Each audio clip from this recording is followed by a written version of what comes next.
ଆମେ କବି ପରିଚୟ ଗୋଦାବରୀଶ ମିଶ୍ରଙ୍କ ବିଷୟରେ ଜାଣିବା। ସତ୍ୟବାଦୀର ଏହି ଶାଶ୍ୱତ କବି 1886 ମସିହାରେ ବାଣପୁରଠାରେ ଜନ୍ମଗ୍ରହଣ କରିଥିଲେ। ଦୀର୍ଘ 70 ବର୍ଷର କର୍ମମୟ ଜୀବନ ଅତିବାହିତ କରି 1956 ମସିହା ଜୁଲାଇ 29 ତାରିଖରେ ସେ ତାଙ୍କର ପ୍ରିୟ ଓଡ଼ିଶା ଭୂଇଁରୁ ବିଦାୟ ନେଇଥିଲେ। ସେ ତାଙ୍କର ପାରମ୍ପରିକ ଶିକ୍ଷା ପରିସମାପ୍ତ କରିବା ପରେ ପଣ୍ଡିତ ଉତ୍କଳମଣି ଗୋପବନ୍ଧୁଙ୍କ ଦ୍ୱାରା ଅନୁପ୍ରାଣିତ ହୋଇ ସତ୍ୟବାଦୀ ବନବିଦ୍ୟାଳୟର ଶିକ୍ଷକ ଭାବରେ ଯୋଗଦାନ କରିଥିଲେ। ସତ୍ୟବାଦୀ ବନବିଦ୍ୟାଳୟର ନିର୍ମଳ ପରିବେଶ ମଧ୍ୟରେ ସେ ସାହିତ୍ୟ ସାଧନା କରିଥିଲେ। ଜଣେ ଛାତ୍ରବତ୍ସଳ ଶିକ୍ଷକ ଭାବରେ ସେ ପରିଚିତ ଥିଲେ।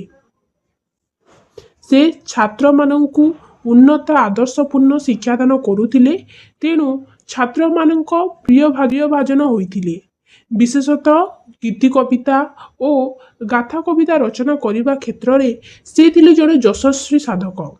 ତାଙ୍କର କବିତା ଗୁଡ଼ିକ ମଧ୍ୟରେ ଆଦର୍ଶବୋଧ, ପ୍ରକୃତି ପ୍ରାଣତା, ମାନବବାଦ, ସ୍ନେହ ଓ ସମ୍ବେଦନଶୀଳତା, ଜାତୀୟତା ବୋଧ, ଐତିହାସିକ ବୋଧ ଇତ୍ୟାଦି ବୈଶିଷ୍ଟ୍ୟ ପରିଲକ୍ଷିତ ହୋଇଥାଏ। ଏବେ ଆମେ ବିଷୟ ପ୍ରସଙ୍ଗ ଆଲୋଚନା କରିବା। କ'ଣ କହିଛନ୍ତି କବି? ନିମିଷକ ଦେଖା କବିତା କବି ଗୋଦାବରୀଶ ମିଶ୍ରଙ୍କର ଏକ ବହୁ ଆଦୃତ କବିତା। ଏହି କବିତାରେ କବି ସମ୍ବେଦନଶୀଳ ବ୍ୟକ୍ତିତ୍ୱର ଯଥାର୍ଥ ପରିଚୟ ମିଳିଥାଏ।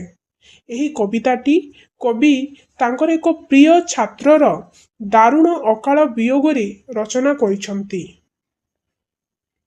ବଂଶୀଧର ନାମକ ଜଣେ କଳାହାଣ୍ଡିର ଛାତ୍ର ସତ୍ୟବାଦୀ ବନବିଦ୍ୟାଳୟକୁ ପାଠ ପଢ଼ିବା ପାଇଁ ଆସିଥିଲା।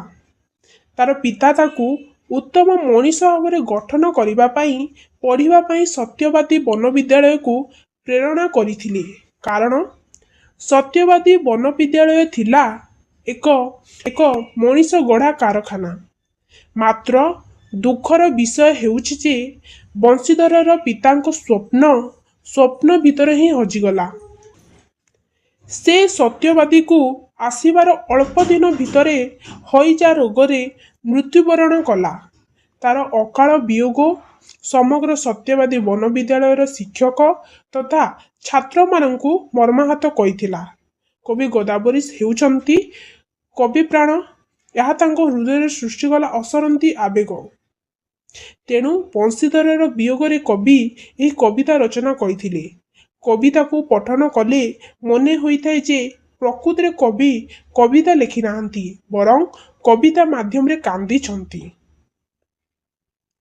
ବଂଶୀଧର ଚାଲିଯିବା ପରେ କବି କବିତାରେ କହିଛନ୍ତି, ହେ ବଂଶୀଧର, କ୍ଷଣକ ପାଇଁ ଯଦି ତମେ ମୋତେ ଦେଖା ଦିଅନ୍ତେ, ତାହେଲେ ମୁଁ ତୁମକୁ ହୃଦୟରେ ତୋଳି ଧରି ଏବଂ ଆପଣା ହୃଦୟରେ ଯେଉଁ ବେଦନା ରହିଅଛି ତାକୁ ପ୍ରକାଶ କରନ୍ତି ତୁମ ନିକଟରେ। କବି ବଂଶୀଧର ସ୍ମୃତିରେ ବିହ୍ୱଳ ହୋଇ ପଡ଼ିଛନ୍ତି। ସେ ଭାବିଛନ୍ତି ଯେ ଯେତେବେଳେ ବଂଶୀଧର ଚିର ବିଦାୟ ନେଇ ଚାଲିଗଲେ, ସେତେବେଳେ କବି ଅତ୍ୟନ୍ତ ନିର୍ନିମେଷ ନୟନରେ ଚାହିଁ ରହିଥିଲେ ବଂଶୀଧରଙ୍କର ମୃତ୍ୟୁ ଶରୀରକୁ। କବି ସେତେବେଳେ ଭାବୁଥିଲେ ଯେ ଏହି ଜୀବନରେ ବଂଶୀଧର ସହିତ ତାଙ୍କର ଦେଖା ସେତିକି ସୀମିତ ସମୟ ପାଇଁ। ତାହା ତାଙ୍କ ମନକୁ ବ୍ୟାକୁଳ କରୁଥିଲା। ସେ ନିସ୍ତବ୍ଧ ହୋଇ ଅନେକ ସମୟ ପର୍ଯ୍ୟନ୍ତ ଭାବନାର ମୁଦ୍ରାରେ ରହିଗଲେ। ତାଙ୍କ ମୁଖକୁ ବଚନ ସୁଦ୍ଧା ବାହାରିଲା ନାହିଁ। ଯଦି କିଛି ସମୟ ଜୀବନ୍ତ ଅବସ୍ଥାରେ ତାକୁ ଦେଖିଥାନ୍ତେ, ତାହେଲେ ହୁଏତ ତାଠାରୁ କବି ଶେଷ ବିଦାୟ ଘେନିଥାନ୍ତେ। ବଂଶୀଧରକୁ ସେ କହୁଛନ୍ତି ଯେ ଯଦି କ୍ଷଣକ ସକାଶେ ଏହି ସଂସାରକୁ ଆସିଥିଲା, କ୍ଷଣକ ପାଇଁ ସମଗ୍ର ଜଗତକୁ ସ୍ନେହରେ ବନ୍ଧନରେ ବାନ୍ଧି ଦେଇଥିଲା, ତାହେଲେ ସେ ଆଉ କିଛି କ୍ଷଣ କାହିଁକି ସଂସାରରେ ରହିପାରିଲା ନାହିଁ? ରହିଥିଲେ ହୁଏତ ସେ ତା ସହ ଆହୁରି କିଛି ଭାବ ବିନିମୟ କରିପାରିଥାନ୍ତେ।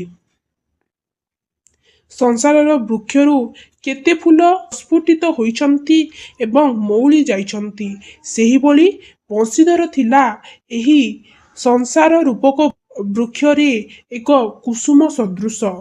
ଅଳ୍ପ କାଳ ଭିତରେ ଆପଣାର ସୁବାସ ବିତରଣ କରି ଚାଲିଛି।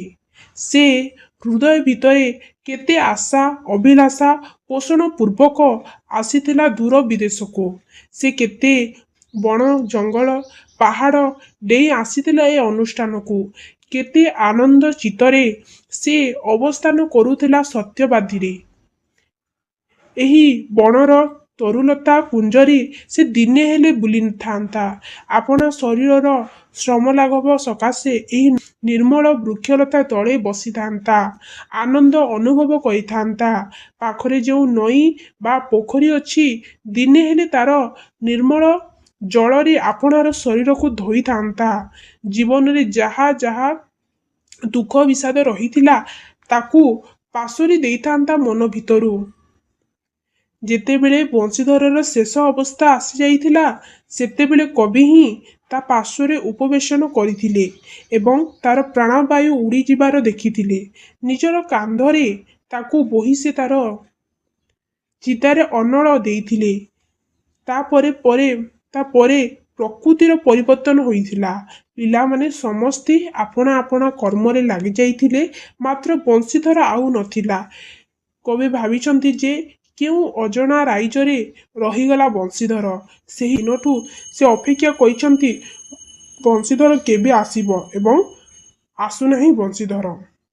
ଏହା ଥିଲା ନିମିଷକ ଦେଖାର ସମ୍ପୂର୍ଣ୍ଣ ସାରମର୍ମ, ଯାହାକୁ ତମେମାନେ ଦୀର୍ଘ ପ୍ରଶ୍ନରେ ଲେଖିପାରିବ। 1 ମାର୍କ ହେଉ, 2 ମାର୍କ ହେଉ, 3 ମାର୍କ ହେଉ କିମ୍ବା 5 ମାର୍କ ହେଉ, ସେଥିରୁ ମଧ୍ୟ ଯେକୌଣସି ପ୍ରଶ୍ନ ଆସିଲେ ତମେ ତାହା ଲେଖିପାରିବ। आशा କରୁଛି ଏ ଭିଡ଼ିଓଟି ତୁମମାନଙ୍କୁ ବହୁତ ଭଲ ଲାଗିଥିବ। ଏପରି ଆହୁରି ଭିଡ଼ିଓ ଦେଖିବା ପାଇଁ ଆମ ଚ୍ୟାନେଲକୁ ସବସ୍କ୍ରାଇବ୍ କର, ସାଙ୍ଗମାନଙ୍କ ସହିତ ସେୟାର କର ଏବଂ କେଉଁ ବିଷୟରେ ତମେ ଭିଡ଼ିଓ ଚାହୁଁଛ ତାହା କମେଣ୍ଟ କର।